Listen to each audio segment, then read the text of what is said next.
अर्चना, हा? काय फ्राय करायला लागली ग? मच्छी? माझी वेज मच्छी हो ही. कसली वेज? कसली वेज मच्छी? वेज मच्छी.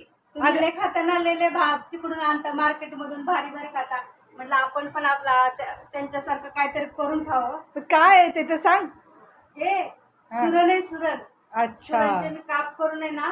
अच्छा, म्हणजे तुला पण असं वाटतं की हे लोक मच्छी फ्राय करतात तर आपण आपण पण पण वेज काहीतरी केलं पाहिजे की नाही. फ्राय करून खावं, आहे की नाही? सेम मच्छी सारखंच, म्हणजे की रवा आणि थोडस तांदळाचं पीठ लावून आहे ना, असं मी फ्राय करते. एकदम भारी लागतं, मस्त लागतं.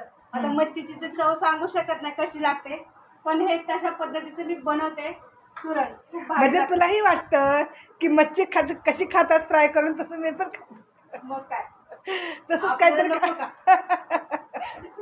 लय भारी लागतं, असं एकदम कडक मस्त बनतं, भारी असतं. रेसिपी जर बघायची असेल तर नक्की कमेंट करून सांगा. जर तुम्हाला कोणाला खायचं असेल तर सुरणचे काप असे.